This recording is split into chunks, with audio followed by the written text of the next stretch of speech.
Good afternoon, and welcome to our fourth installment of Stronger Business, Stronger You, which is a partnership. It's an initiative of Living Well Rockdale, and it's between the Gwinnett Newton Rockdale County Health Department's UGA Extension, which I work for, and then the Conyers Rockdale Chamber.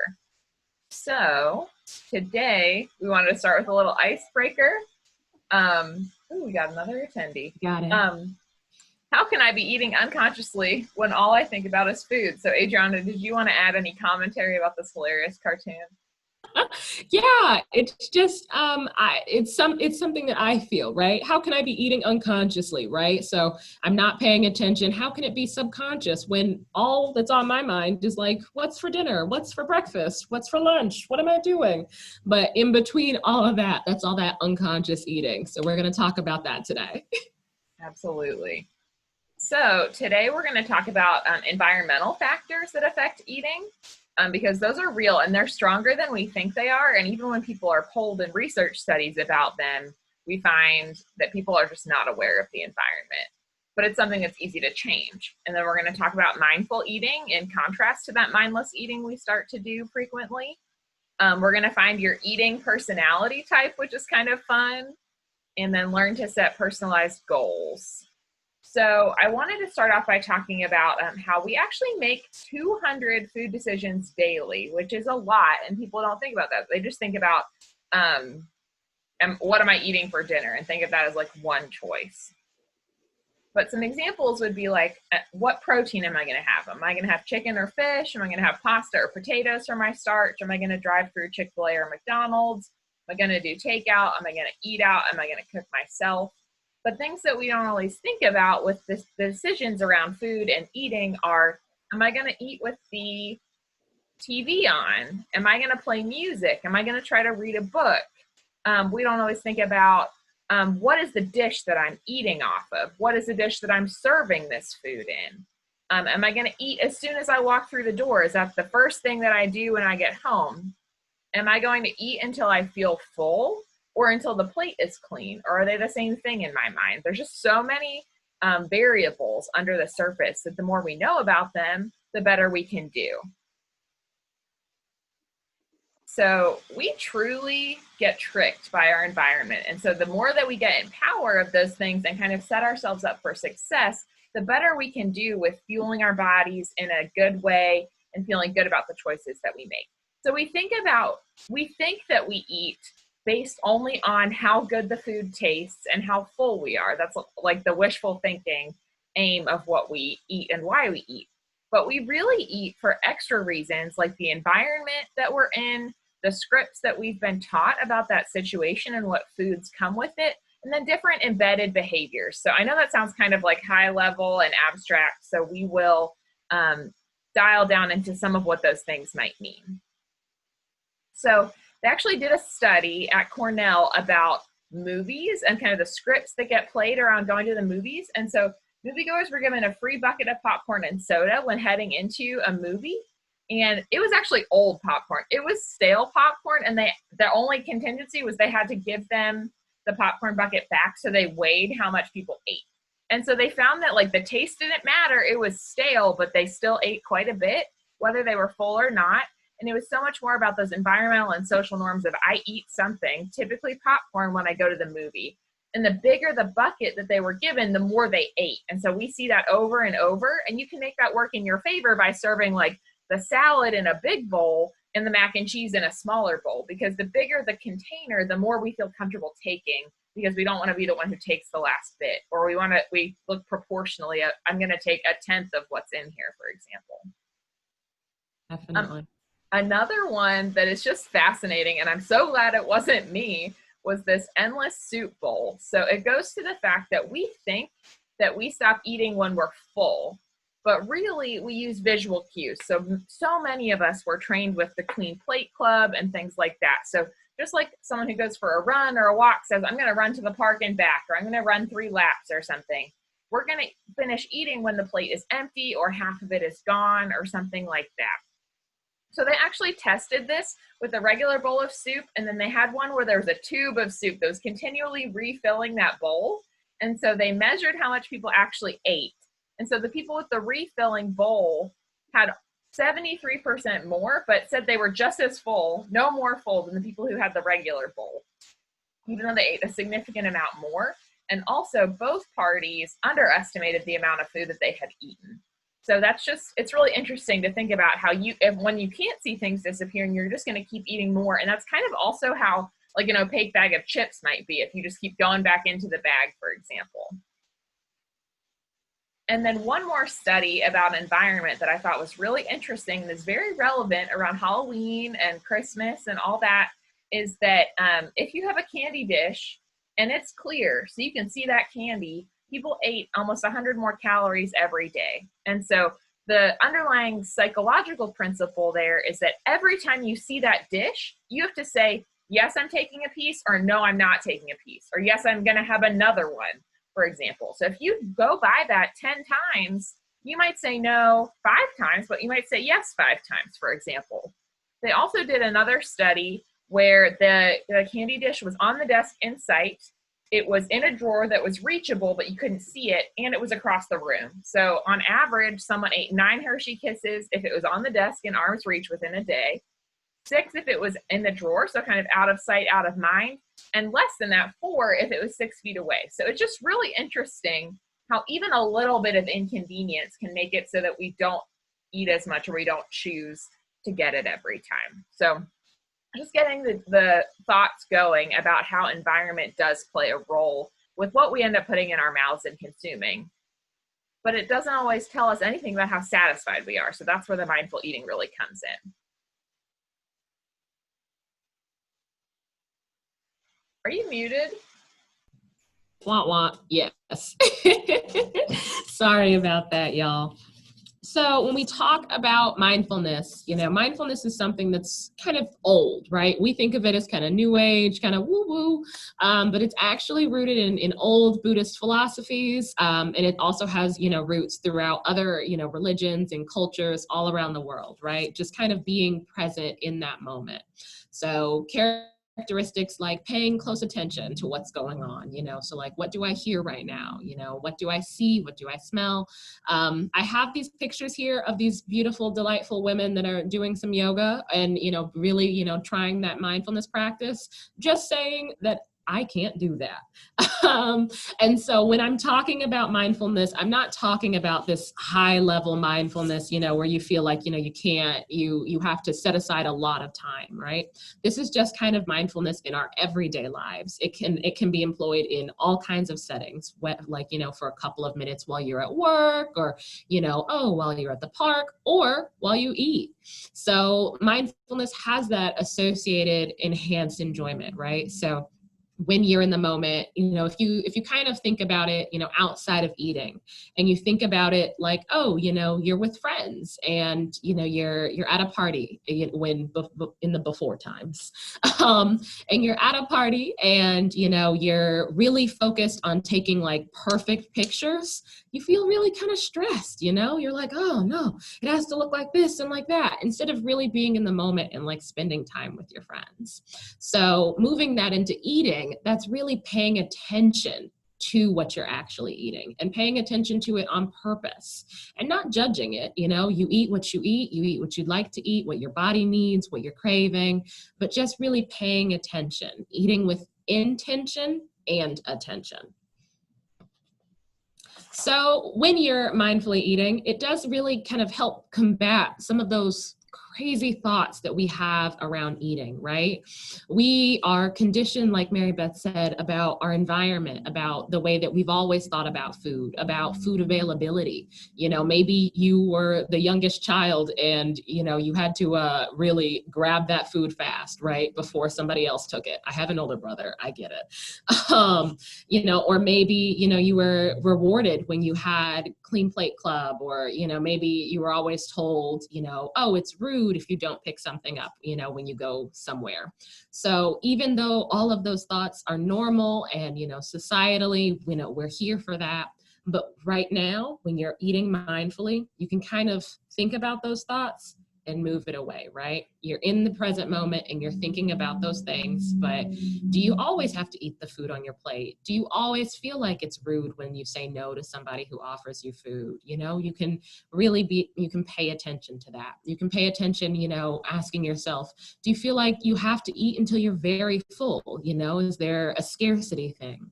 Do you tend to eat very quickly? You know, especially a lot of us at work right now, we're eating very quickly. We're shoving food into our mouths and going to the next meeting, getting on the next Zoom call, all that kind of thing. So when we're mindfully eating, we kind of really bring that forward.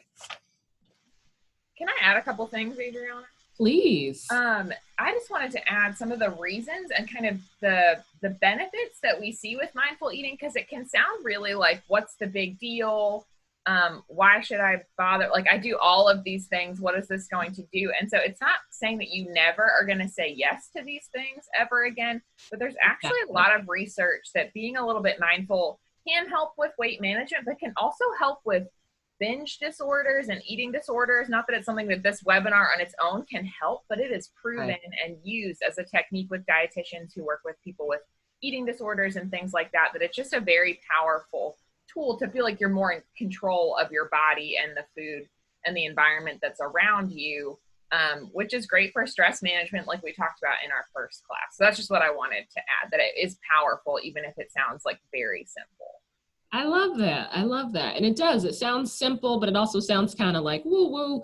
But your brain really is powerful. You know, when you have those, you know, you think about the things that are, you know, ahead of you, you make sure that you're really thinking about it. It does. It's really, really great and really, really helpful. So when we move into thinking about beginning a mindful eating practice, we're going to talk about some steps. Don't feel overwhelmed. Don't do all of them at once. You know, just try to, you know, see what you're doing and kind of figure it out, right? So the first step is to try to stop eating and something else, multitasking, which is, hello, that's me. So stop eating and checking your email, watching TV, talking on the phone, trying to read a book or read the newspaper, or trying to continue talking. Not to say that conversation at mealtime isn't great, but talking nonstop, you know, so you feel like, oh, well, now the other person's halfway done with their meal, so I need to shovel in some food pretty quickly, you know, or worrying about your day, you know, stop eating and feeling like, oh my gosh, my to-do list, it's this long and I haven't finished all of it and I'm not going to finish it and I'm going to have to put this stuff on my to-do list for tomorrow. Just, oh geez, all of that kind of starts some sort of, you know, mindless eating, right? If you're eating in front of the TV, if you're eating and really distracted, you know, in something about your day, you're going to just sort of kind of continue to eat until you're finished, right? As opposed to really listening to your body and your body's cues. So to try to turn everything off, right? Turn off the TV, play some nice music, or try 5 minutes of silence, or just start, once again, really small. I love small steps, with just 3 mindful bites, right? So to really stop and savor 3 bites of food, and then you can maybe go back to, you know, worrying about stuff. And then next time you go 4 bites of mindful food, you know, just really taking your time.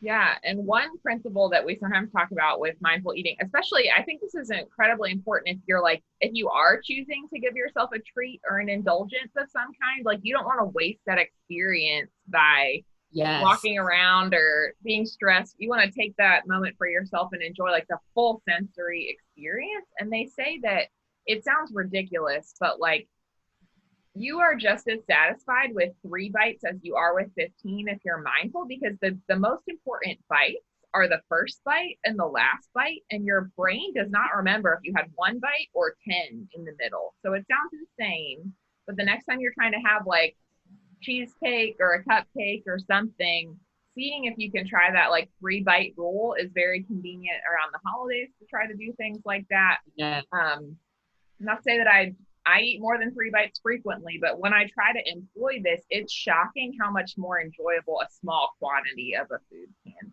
be. Mm-hmm. I love that. The second thing that we're going to talk about is going to be to eat sitting down, right?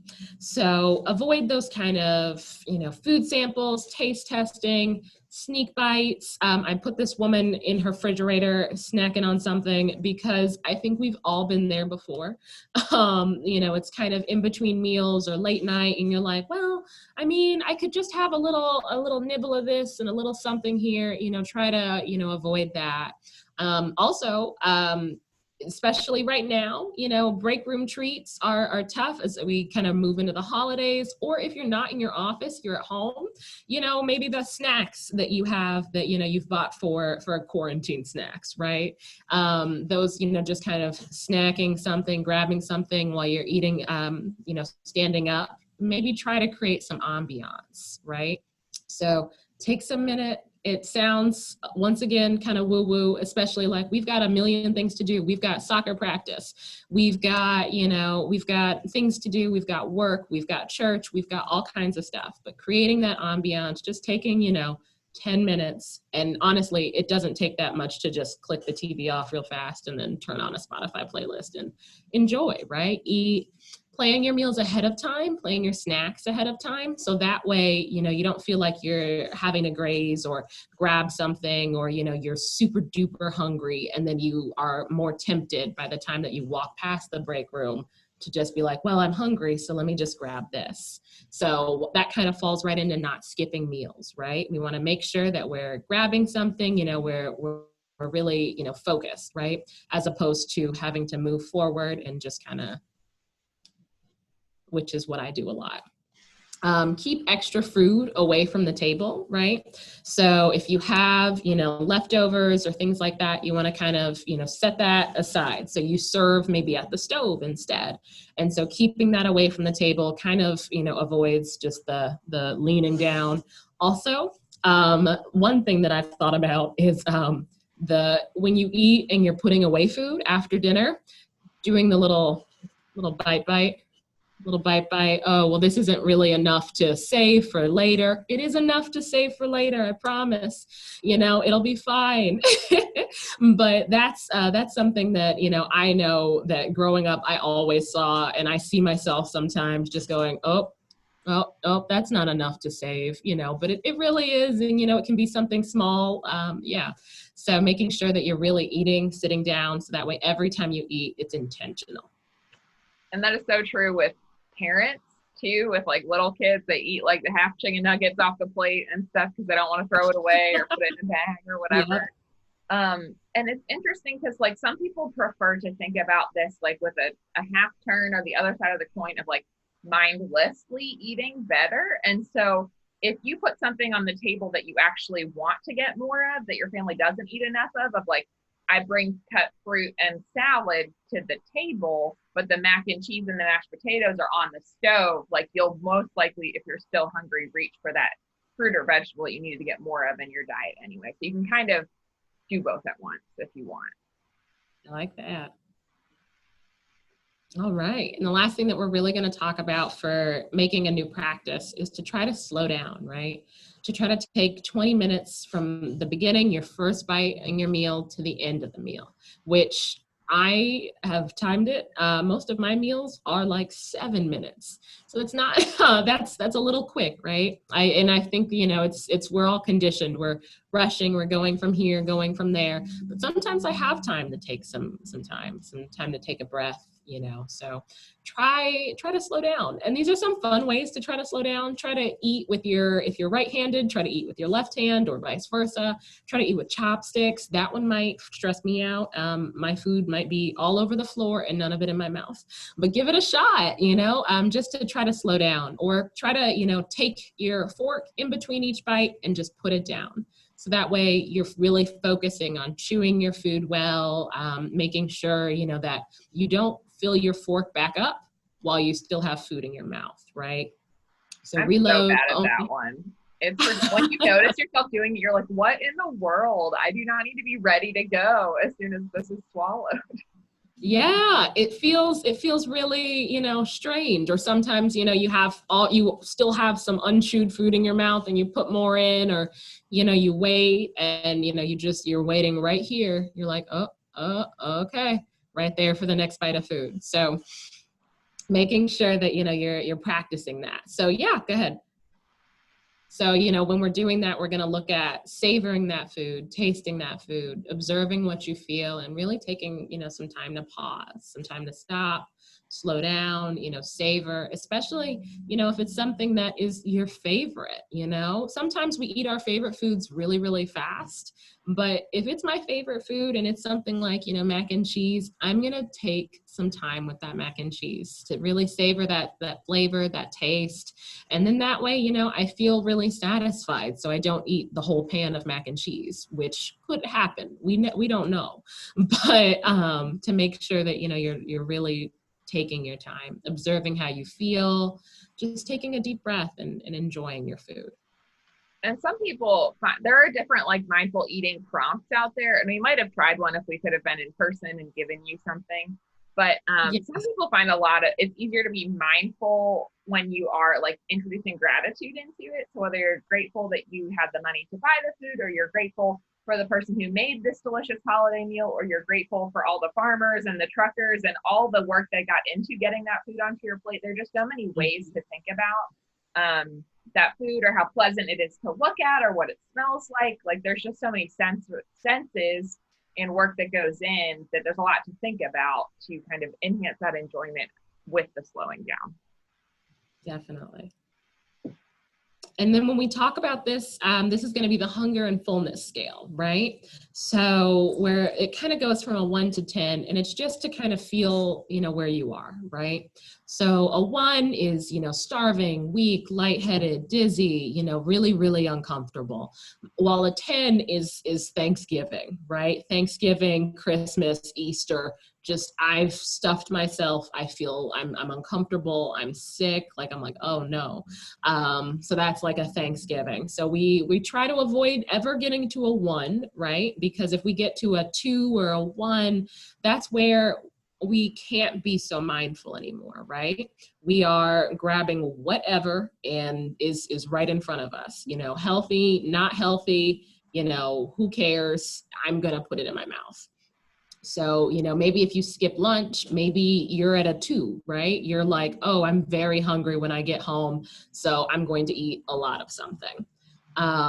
Whereas you were also trying to avoid, you know, those 7 or not the 7s, but you're trying to avoid the, you know, 9s, the 10s where you're really stuffed, right? You feel like, oh, I could take a nap. I don't know. My family always called it the itis. You know, you feel like you could just go right to sleep after you've had a big meal, you know, just too full, right? So we really want to listen to our bodies, listen to the signals, you know, oh, my stomach is rumbling, I'm hungry, you know, but I'm not uncomfortable yet. So maybe I'll just have, you know, some almonds or, you know, some fruit that I've cut up or something, you know, light. Whereas, you know, especially if you don't have time, you know, for lunch that day, or lunch is a few hours away, as opposed to, you know, if you're like, oh, well, maybe I'm going to take a minute, which is me. You're going to take a minute because you're at your desk and you're like, I'm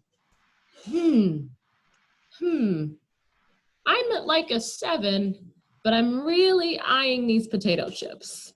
I'm looking at them, they're looking at me, they're right next to the bathroom and the vending machine, and I saw them and I'm like, nope. So we're gonna try to be mindful about where our body is, right? Is it at that 7, you know, or are you hungry, you know? And if you are, you know, feel that, you understand that, make sure you plan ahead for that, right? So next time you don't grab those chips, you grab something else instead. Yeah. And it's one of those things that when you have just been like barely having time to eat or whatever, asking yourself like before and after a meal where you are and keeping track of that for a few days can help you like reconnect with your body, which a lot of people just don't do. And so one of your handouts is this scale. So you could like take note or put it in your phone if you wanted to like just have a better idea of, oh my gosh, every Saturday I get myself to a 9 because I do this, that, and the other, or something like that. Yes. Learning your pattern so you can make the choices you want to make for health. Mm-hmm. So this is the fun part. This is from a book that I've read before about different eating personalities. So I didn't name them, but I think they're very funny. And so we're going to go through kind of the tendencies and some tactics that might be helpful for getting more in control and mindful about what you're doing. So one is kind of the meal stuffer. So that's someone who spends a lot of time in the kitchen sometimes, or like is the best orderer of things. So there's always something available. It's frequently the cook. They might clean their plate or take seconds at home. So like I pack my lunch, but then at dinner I take seconds and thirds. And so you often eat to excess.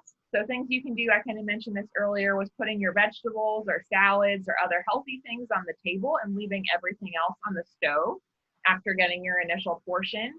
Another one is using smaller plates.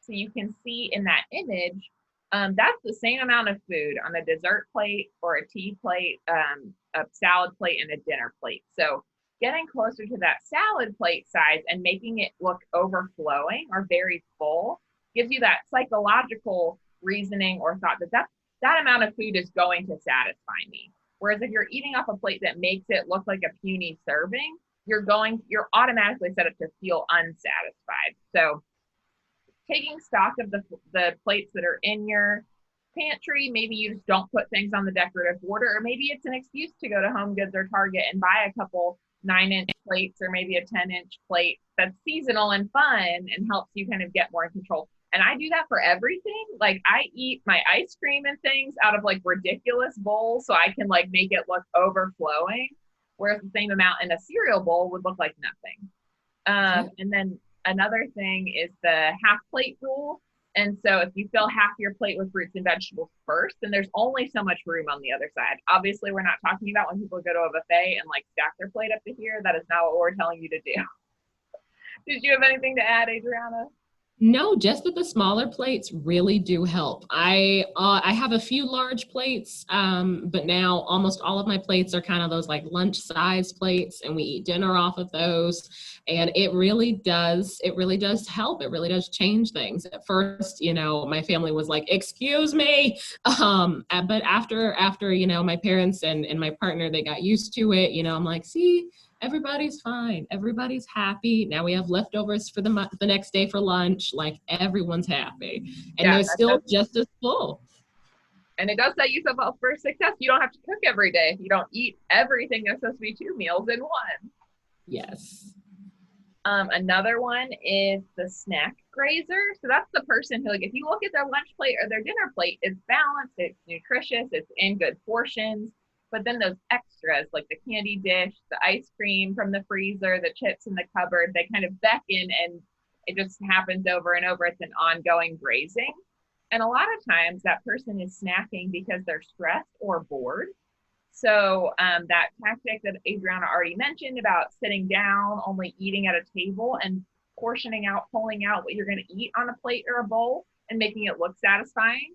Trying to only leave healthy foods in plain sight. So like a fruit bowl or something, or having see-through canisters or containers of the things that you want to highlight. Because like we mentioned with the candy bowl, every time you see that unhealthy option, you have to make a decision whether or not you realize that decision is being made or not. And then another one is like, don't pre-buy for future occasions. So my family has gotten really into s'mores lately. I have a whole container of marshmallows and chocolate bars. And because we have like 8 chocolate bars, it's no big deal to eat half or a whole chocolate bar right then, because there's more for later. It'll be fine. But if I only had like 2 that was supposed to get us through 6 s'mores or whatever, I'd make very different decisions. So that's just something to think about. And then having those colorful pre-cut fruits and veggies so you can eat the rainbow in plain sight makes it so much more likely that you'll choose them, because it's colorful and visually pleasing, but also no work for you. So it's just as easy to grab the bell peppers and the hummus as it is to grab the chips or the cookies. Not that you always have to, it's just your chances are better. Yeah, definitely. This is me. I am definitely a snack grazer. And when I have like the fruit, I'm like, oh, okay, let me grab this little piece of fruit. But I was talking to Mary Beth earlier about the fact that I never really buy like little things of like cereal and things. And I bought some cereal, and yesterday I was working from home and I ate like 4 bowls of cereal. I had no need for that much cereal in my day. Nobody needs that. So, it's just because it was like, oh, well, I'm sitting here, I'm bored. Let me just, grab this. No. So for me, anything that I see, I'm going to want to put in my mouth. So I can't look at that kind of stuff. But every person is different. You've got to know your body. You've got to know your triggers. So definitely. Yeah, and I find, especially for stress eating, that happens to me at work quite a bit sometimes, Uh, that it literally, like, you can't taste it because you're stressed. So it doesn't matter what you're eating. So before you can put up a fit and say that's not going to be satisfying, just start eating the baby carrots. And before you know it, you ate your carrots for the day and you got the crunch out and you're good to go. It sounds crazy, but give it a try. The party binger is another one. This might be harder to do right now, but maybe you're having outdoor gatherings and you're all sanitizing your hands and you're not congregating at the buffet line or whatever. But you mhm. also, this might be someone who travels a lot for work, or you have a lot of receptions with the chamber or church or something. And there are lots of reasons to celebrate. You're a festive person, so you're having a home gate or a tailgate or happy hour. And food is just the backdrop for the fun activities or the business activities that you're doing. So you just have to go into that knowing, like, this is my life. I'm going to be in these settings. I'm not always in control of what has been brought and put on the table. So you might decide to have a small plate and only place 2 things on your plate at any given time. If it's like a party from any trip to the table, so you're not loading it up, eating, loading it up, eating, you're kind of doing it in installments. Sitting or standing away from the buffet is smarter. And then filling up on like crunchy vegetables and seeing how much room you have left. And then if you're in an engaging or fun conversation or an important conversation, just put the food down, or like say, I'm not going to try to do both at once because that's always super awkward anyway. So just thinking about, if my main pleasure in this moment or my main focus in this moment is this talking, the food will still be here. The restaurant indulger is someone who's kind of a foodie. Maybe they love to look at Yelp reviews and they take pictures of all their food. So this is probably someone who gets 3 or more meals a week out. They may have an expense account. That is not what us in public service have, but you might. And you considered a foodie or a good food lover. So one tactic would be to choose 2 maximum out of the following: appetizers, drinks, or desserts. Some people think of it as bread, drinks, and desserts. Whatever you want to do, because if you're having them all the time, it's going to be really hard to stay kind of healthy and meet those my plate goals. So just thinking about what's important to you. Some people want 2 drinks and they'll leave everything else out. Some people want chocolate, and so they could skip the bread because they want their chocolate, or they could skip the drink because they want their chocolate, or whatever it is. You you also want to just beware of health halos. So if you can, look at nutrition labels or learn how to ask questions about how it's prepared, or like what words on a menu might mean. And we can always send you handouts about that. But sometimes vegetarian meals or like turkey burgers, for example, it's one of those things that you assume is going to be lower in calories or lower in saturated fat or salt. And that is just not always the case. So just be aware of that. Same with like big entree salads. It has every mix in under the sun. It could be more calories than the burger at the end of the day. Another thought that helps is sitting next to a slower eater as a pace setter. So trying not to finish before them. We all have that slow friend or slow family member, and that you're always waiting on them. Try to like beat them in how slow they are. Or you can use those tactics that Adriana mentioned before of putting your fork down for a couple of minutes in between every few bites, or just not reloading, for example. Mm-hmm. Let's see. Oh, this is me. I am the desktop or dashboard diner. So I'm frequently speed eating or multitasking. I don't usually eat out of vending machines, but I have like lots of food within arm's reach. And sometimes I don't eat a real dinner or a real meal and just eat different foods. Or no, that's like if you didn't eat a real meal for lunch or anything, you just kind of went the whole day and then you ate a huge meal at dinner, because you can see that you got to the 1 or the 2 on the hunger scale. So you can see that at work. So one tactic might be to try to bring a real lunch to work a few days a week. So if you don't currently bring your lunch, don't expect to do that every day forever, but starting small.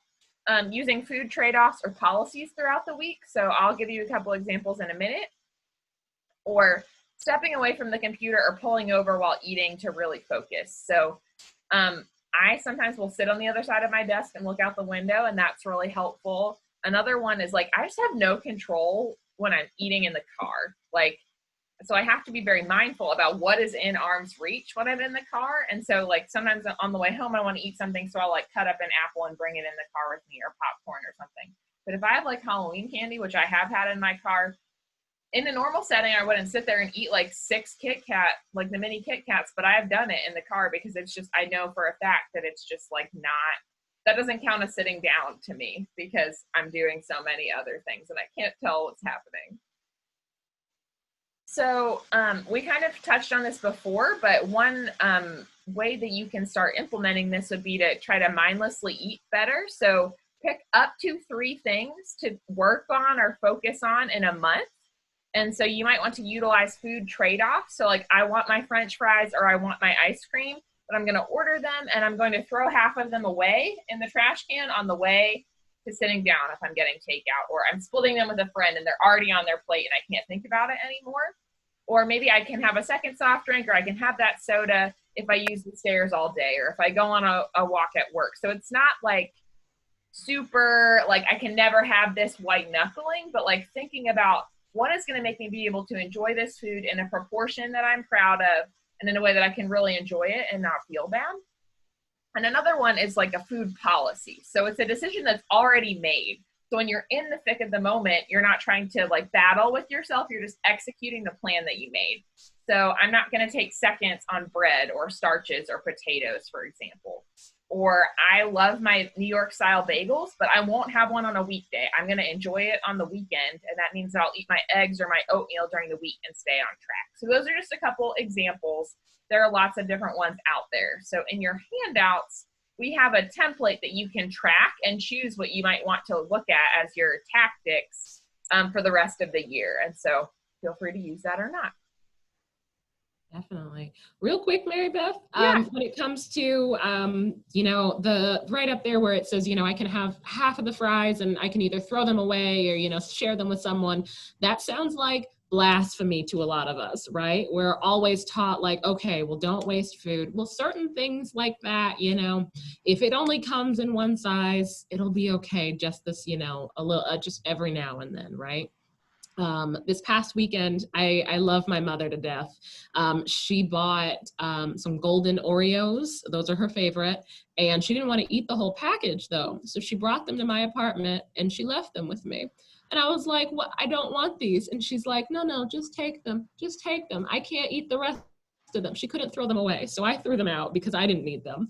And I was just like, well, here we are. So maybe, you give them to somebody who has a little bit more, of that willpower than you do, a little bit more of that discipline, or you have an accountability buddy, or, you have someone that if you are, getting takeout, you're like, okay, well, I like this and I'm going to get the fries and you get the salad and we'll split it and we'll go from there. So, just making sure that, you've got that plan, you've got that, however that looks like for you. And one other way that helps people sometimes is like, you feel like you're wasting money or something. But I ask myself, what is the experience of eating French fries, or what is the experience of eating ice cream worth to me? Would I pay $2 or $3 to eat ice cream right now in this moment? The answer is yes. It doesn't matter if I only ate half of it. I asked myself what the experience was worth, and so I got that. So that helps me at least. Yeah. So that was our last slide. So I'm going to put our survey link in the chat. But this is our last scheduled meeting for 2020. So we'd love to hear from you if you think we should keep going, if we should change anything. We were thinking about trying to do like a healthy holiday tactic, because some people just really like getting that information, whether or not you don't have to use it or not. We're not going to judge you, and we're certainly going to eat our share of Christmas cookies and hot cocoa or whatever. But sometimes people like that. But there's the survey, so we'll have a prize, and I'm going to look at who's been to multiple sessions, and maybe we'll have a prize for people who came to at least 3.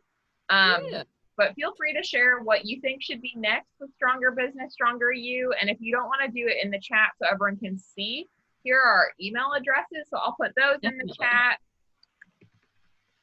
At gnrhealth.com. Yeah. And we would love that. We would absolutely love to know, what you would like to see next. If once a month is good, or if you are looking for less than once a month or more than once a month, we're here for you guys. And so, learning about what your needs are, about, if you're looking for things that you can take to other employees, if you're looking for, healthy policies, if you're looking for things, different topics, if you're looking for more, virtual demos, whatever you're thinking about, let us know. We'll figure it out. We might not be able to do it, but at least we know that that's what you want, and we can try our very best.